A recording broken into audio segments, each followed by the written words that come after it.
नमस्कार, जय हिंद, वंदे मातरम। दोस्तों, स्वागत है आप सभी का आपके अपने YouTube channel English of Gonda में। मैं हूं अजीत शुक्ला और आज आपके लिए लाया हूं क्लास 12th पोएट्री का chapter number 5 lament composed by PB Shelley. Lament का तात्पर्य शोक से होता है, जिसमें हम इसको कहते हैं कि एक शोक प्रकट करना। पीबी शैली इसके कवि हैं। चैनल पर आप लोग नए हैं तो आपका अपना परिवार है इंग्लिश ऑफ गोंडा। दोस्तों में शेयर करें, सब्सक्राइब करें और एक लाइक आप लोगों से उम्मीद करते हैं हम, एक मोटिवेशन के तौर पर, क्योंकि आपका एक लाइक हमारे लिए एक बहुत बड़ा मोटिवेशन होता है। तो एलिमेंट का मतलब शोक होता है और पीबी शैली जो कवि हैं उन्होंने एक शोक व्यक्त किया है इस कविता में। केवल 2 स्टैंजा है इसमें, लेकिन मोस्ट इम्पोर्टेंट है। एलिमेंट का बता दें कि आपका सेंट्रल आइडिया हर साल एलिमेंट से जरूर आता है बोर्ड परीक्षाओं में, तो इसका सेंट्रल आइडिया अच्छे से तैयार कर लें। साथ ही साथ इसका एक्सप्लेनेशन भी इंपॉर्टेंट होता है। तो आइए देखते हैं फर्स्ट लाइन इसकी आप लोगों के सामने इस समय।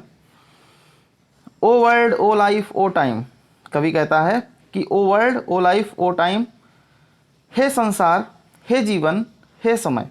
O world O life O time, हे संसार, हे जीवन, हे समय।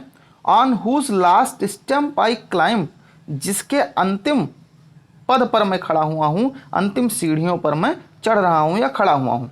अर्थात अब जो हमारा कवि है ये बुजुर्ग हो चुका है, बूढ़ा हो चुका है और कह रहा है कि मैं जीवन के अंतिम क्षणों में हूँ। ट्रम्बलिंग एट दैट, आज मैं वहीं पर काँप रहा हूँ। ट्रम्बलिंग का मतलब काँप रहा हूँ। Where I had stood before, जहाँ पर मैं पहले खड़ा था। आज मैं उसी जगह पे काँप रहा हूँ जहाँ मैं पहले खड़ा रहता था। अर्थात उसके कहने का मतलब ये है कि आज वह कार्य मुझसे नहीं हो रहा है जिसको मैं पहले बड़े आसानी से कर लेता था। When will return the glory of your prime, वो पूछता है कि मेरे जवानी का जो गौरव है, ग्लोरी माने गौरव, मेरे जवानी का जो गौरव है वो अब कब लौट करके आएगा। अर्थात वो शान जो मेरी थी वो कब लौट करके आएगी। नो मोर ओ नेवर मोर, अरे नहीं अब कभी नहीं। तो पूरा अर्थ एक बार फिर से देखेंगे सब लोग। अर्थ को समझ लीजिए, बहुत आसान है आपके लिए। इसका सेंट्रल आइडिया हर साल पूछा जाता है, आपसे बता रहे हैं। O world O life O time, हे संसार, हे जीवन, हे समय।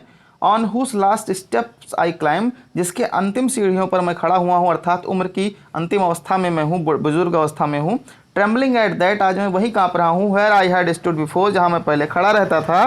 When will return the glory of your prime, अर्थात तुम्हारी जवानी का गौरव, तुम्हारे जवानी की वो शान, तुम्हारी वो ऊर्जा अब कब लौट करके आएगी। नो मोर ओ नेवर मोर, अरे नहीं अब कभी नहीं। तो वही लेखक कह रहा है कि जो समय बीत गया है अब वो लौट करके आने वाला नहीं है। अर्थात अब वो ऊर्जा, वो अवस्था मुझे प्राप्त होने वाली नहीं है। अक्सर हम लोग कविताओं में सुनते हैं कि मेरा बचपना लौट दे, लेकिन बचपना लौटना आसान नहीं है। तो जो अवस्था बीत जाती है, जो समय बीत जाता है, वो लौट करके आने वाला नहीं है। तो वही कवि यहाँ पर कह रहा है कि जो समय आपका है, जो भी आपके कार्य हैं, उनको आप सही समय पर कर लीजिए, क्योंकि जब समय बीत जाएगा तो फिर पश्चाताप के सिवा और कुछ हाथ नहीं लगेगा। देखते हैं सेकंड स्टैंजा इसका last. Out of the day and night, यानी दिन और रात से a joy has taken flight, जो आनंद है, जो सुख है, वो उड़ गया है। टेकन फ्लाइट माने फ्लाइट पकड़ के उड़ गया, मतलब ये नहीं कि एरोप्लेन में बैठ के उड़ गएगा, मतलब वो अब मेरे जीवन से चला गया है। दिन और रात से सुख और चैन अब गायब हो गया है। फ्रेश स्प्रिंग, ताजी बसंत, एंड समर, और गर्मी, एंड विंटर होर, और बर्फीली शीत।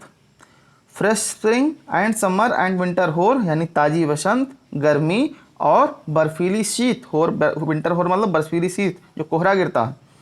मूव माई फेंट हार्ट विथ ग्रीफ, अब वह मेरे मुरझाए हुए दिल को दुखों से भर देते हैं। अर्थात पहले बसंत के मौसम में मैं खुशियाँ मनाया करता था, गर्मियाँ मेरा कुछ नहीं कर पाती थीं, ठंडी का असर मुझ पर नहीं होता था, लेकिन आज यह मेरे मुरझाए हुए दिल को दुखों से भर रहे हैं। अर्थात आज ये सब मेरे लिए कष्टदायक हैं।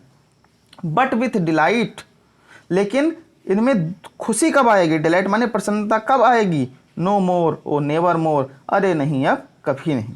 अर्थात कवि कह रहा है कि जब समय बीत गया तो अब कुछ भी वापस आने वाला नहीं है। ये ताजी बसंत, ये गर्मियाँ, ये बर्फीली शीत जो मेरा कुछ नहीं कर पाती थी, जिनमें मैं खुश रहता था, आनंदित रहता था, आज वो मेरे लिए कष्टदायक हैं।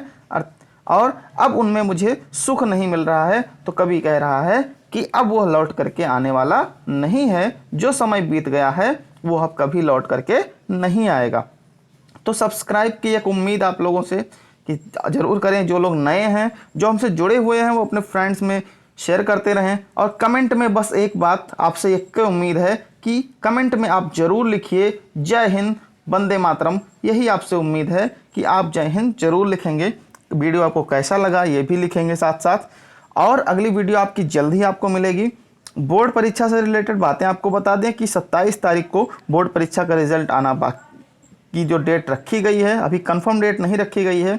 और यह भी बताया गया है कि बहुत सारे स्टूडेंट्स के पास कॉल्स आ रही हैं नंबर बढ़वाने के लिए। ये सारी बातें एकदम झूठ है, किसी भी अफवाह में मत पड़िएगा।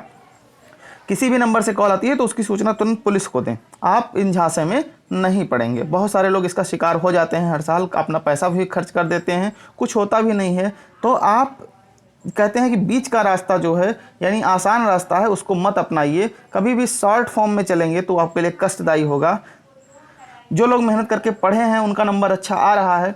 आप ये मत सोचिए कि 4 पैसे 10 पैसे जो आप 2-4 हज़ार देने से नंबर ज़रूर बढ़ जाएगा, लेकिन आपकी जो कुशलता है उसमें कोई भी वृद्धि नहीं होगी। तो यही आपसे उम्मीद करते हैं कि आप एक समझदार नागरिक हैं, देश के जिम्मेदार नागरिक हैं, तो आप ऐसा कोई भी कार्य नहीं करेंगे। जय हिंद, वंदे मातरम। धन्यवाद आप सभी का।